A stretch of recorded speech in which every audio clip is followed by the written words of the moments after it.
ఇంకా చేయాలి. ఇప్పుడైతే ప్రాపర్టీ ఆస్తి పాపకాలు జరిగిపోయినాయి. ఇక ఇప్పుడు మొన్నటి వరకు ఎన్నికలు ఉన్నాయి. ఇప్పుడు నిర్మాణాలు ఎట్లా, నిర్వహణ ఎట్లా, ఏ విధంగా ముందుకెళ్ళాలనేది చర్చించి నిర్ణయం తీసుకుంటాం.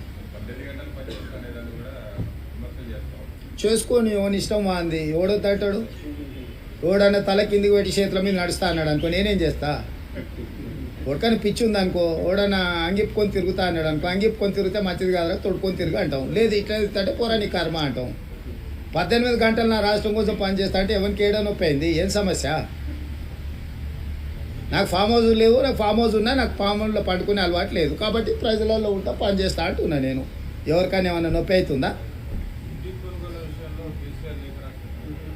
రాసింది కాదు, కమిషన్కు సంబంధించిన చైర్మన్ గారు వారి మధ్యలో జరుగుతుంది. అది కమిషన్ చైర్మన్ గారే జవాబిస్తారు.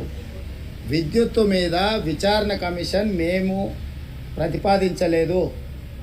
మాజీ మంత్రి జగదీశ్వర్ రెడ్డి గారు అసెంబ్లీలో విద్యుత్తు కొనుగోలు కానీ విద్యుత్తు నిర్మాణం, సంస్థల నిర్మాణం, యాదాద్రి భద్రాద్రి నిర్మాణానికి సంబంధించి మాజీ మంత్రి జగదీశ్వర్ రెడ్డి గారు శాసనసభలో సవాలు విసిరి ప్రభుత్వాన్ని విచారణకు ఆదేశించండి సిట్టింగ్ జడ్జి చేత అన్నాడు.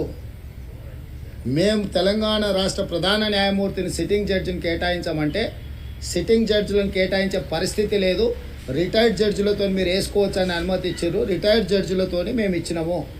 మేము వేసినాక దాదాపుగా 3 నెలలు టీఆర్ఎస్ కానీ జగదీశ్వర్ రెడ్డి కానీ ఏం మాట్లాడలేదు.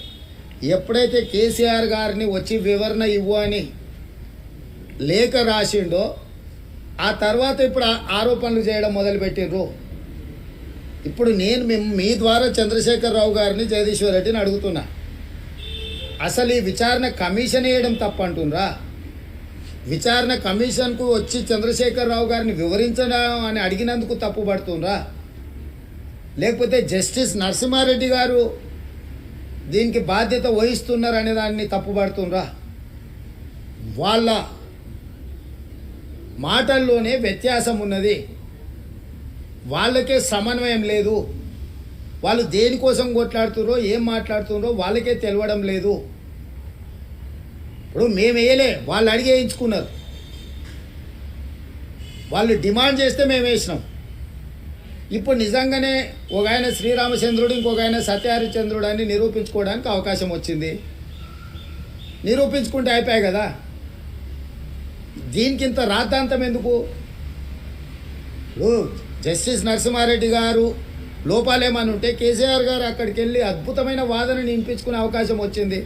తెలంగాణ సమాజం కావాలంటే ఒకవేళ మిమ్మల్ని అందరూ రిక్వెస్ట్ చేస్తా, లైవ్ పెట్టారు. నరసింహారెడ్డి గారు విచారణ కమిషన్ ముందు వెళ్ళి చంద్రశేఖరరావు గారు తన అనుభవాన్ని, అద్భుతమైన వాదాపటిమను వారి ముందు ప్రదర్శిస్తే అవన్నీ టెలికాస్ట్ చేయండి, ప్రజలకు చూపించండి. తప్పేముంది? దానికి ప్రభుత్వం వైపు నుంచి ఏమన్నా చెప్పేది ఉంటే మేము కూడా రిక్వెస్ట్ చేస్తాం కమిషన్ని.